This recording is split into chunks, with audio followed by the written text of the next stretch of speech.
New style, new flow, new dance, new club, new world, new life, new. Wake it out and tell the people. Okay. You ready for this? Hi everybody. Welcome to StayNLove Motivations. I'm Vanessa Klinger, your intuitive life strategist and your life coach motivator. Welcome to season 2, post 2, new year. So today we're going to be talking about New World, New Life. And we're going to be celebrating the new year now because I feel that this is when the new year begins for me. However, I choose to celebrate the new year in March instead of January. I don't know why, I just do.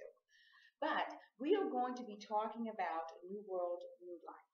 Now, if you've been doing the work, if you've been meditating, if you've been visualizing and affirming what you want to do, be, and have, then you should be experiencing some type of metamorphosis in your life. And I can only refer to my own metamorphosis when I began this journey and when I began the process of meditating. And it really started back in 2008. And I was just really tired. I was sick and tired of my life, living this hamster wheel of a life where I was just going in circle and circle, and I was emotionally a mess. I kept having the same type of experiences, and I didn't understand why. So when I realized, thanks to wonderful resources that are out there and being introduced to The Secret, I learned that I had some responsibility in my life. Growing up in the church, we're being conditioned to think that God is in control of everything. Yes, that's true. However, we do have a sense of responsibility in our human form in how we choose to embrace our life and how we choose to be responsible for the things we do, say, and feel. So once I realized that, I decided that I wanted change. And as soon as I discovered that I did have a sense of responsibility with my life, is when I put things in motion. I began reading all of this information, everything I could just get my hands on. I kept attracting all this great stuff. And so I started doing the work. I put up my affirmation list. I had my wall of my picture wall of all the things I wanted to do, be, and have experience in this lifetime. And it started working. I started feeling different. I started feeling better about myself. However, that was just the tip of the iceberg. I had no idea that it required a little bit more work when it comes to me. And I'm sure it probably does with you too. Now, if you are still experiencing, if you have a constant state of negative talk, then your vibration is at that vibration. That's the vibration that you're having. Now, if you have a vibration where you're in a constant state of joy and gratitude, then that's what's going to expand in your life. But if you are, case in point, when I started my affirmations list, I started noticing changes. However, I still started, having these little visuals and these negative experiences that, I wasn't expecting. And I couldn't understand why. I was doing the work, I was affirming, but I wasn't going deeper. And I didn't realize that. So when I began to realize, okay, I need to do something different, was when I decided, okay, I need to get to my subconscious. Because what I'm saying is not lining up with what I'm experiencing. So does my feeling have something to do with it? So I changed my feelings. I was feeling good, but I kept having this negative reflection of what I wasn't saying or feeling. So I was like, okay, what else do I need to do? And when you ask those questions, Spirit will bring those answers to you because all God's promises are yes and amen. So I began to attract on how to meditate.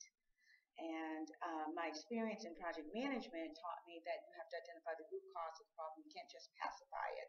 And I realized that what I was doing was I was pacifying by affirming and walking around and pretending that everything was happy, when deep down, my inner dialogue, my spirit man was not transformed. You be transformed by the renewing of your mind, what you think about, what you feel about, and the things you say.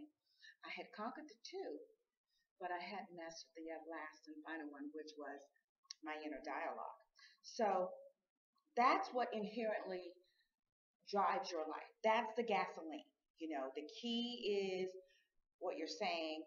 Your affirmations, is your feeling. But what's really driving you is that inner voice inside of you. Okay? That's what's really driving your life. And if you're doing your affirmations and you're quoting your scriptures and you're walking around and you're saying, "Bless the Lord, oh my soul," and all that is within me, and then you're all having hell when you get home, then that's what's going on with you. Your inner man is really, really telling you and mirroring back. That's what's being mirrored back to you, is what your inner man is saying to you. Okay, that's your subconscious voice, and that's what you have to reprogram. Once you reprogram your subconscious voice, that's when the true transformation can take place in your life. Now, I recall when I realized this, I just went right to work, because I was just like, once you get to a point where you say that's it, and you make a decision, you get down to business, and that's exactly what I did. So what I did was I put together my little playlist in my BlackBerry, and I got all these wonderful resources on YouTube, right? All free. And I downloaded them and I put together a little playlist, and I began to plug them in at night, because remember, I was being taught how to listen years ago. So I plugged it in at night right before I went to bed, because I knew that in order to get to my subconscious, I had to be in REM sleep. That was my analysis, my self-analysis, okay? So all the while, I'm being transformed on the inside. And then after about 90 days is when I began to experience all this transformation. Things just started tumbling and falling down around me. Everything started shifting and moving. And it was so overwhelming that I didn't know how to process it. I thought, "God, what is going on? Why is my life doing this? Why is this happening? What have I done to deserve this?" All the while, it was shifting and moving me so that I could get a position to receive and experience all the wonderful good things that God had for me. Now, I learned a long time ago, that when things are happening like that, just take a deep breath and say, "Okay, thy will be done." And that's what happened. I was positioned to a new place. I decided to become leaner in my life by getting rid of things that really didn't matter. I just became lean materially so that I could focus on my spirit. And as I began to do that, I decided to take a year off. I didn't work. I was going to the gym. I was working on me. I decided that I was going to do this. And that's how StayNLove was birthed, because I chose to get leaner materially and focus on my spirit. And wonderful things just began to take place. I began to awaken and experience all this joy and love. And that was great. But I was like, okay, this is great. Where are the material things? And little bit by bit, little things began to fall into my lap. And, this year, 2014, I was all expecting everything in 2013, but no. With some personal things and taking a sabbatical, it was slightly, it was right on time, because there were some things that I needed to really let go of and put closure to, with myself personally and spiritually, and just finally decided that, hey, this is it. This is for me. This is what I have to do. And when I did that, my loves, that's when things begin to manifest in my life. And I'm telling you that we are in March, 3 months into the new year, and I'm experiencing the new world and new life. And I can just imagine, if you decide to start doing your work, if you decide to really make a decision and prioritize your life better on the things that really matter, then you too will see and experience the new world and new life that God in you wants to see manifest. I hope you guys enjoyed this week's post. Next week, we are going to be talking about making the connection. Now, making the connection falls in line with the things you do and the end result thereof. Okay? Do you make the connection that when you smile at your neighbor and you go into work and your boss gives you a 15-cent raise, there's a connection to all of that.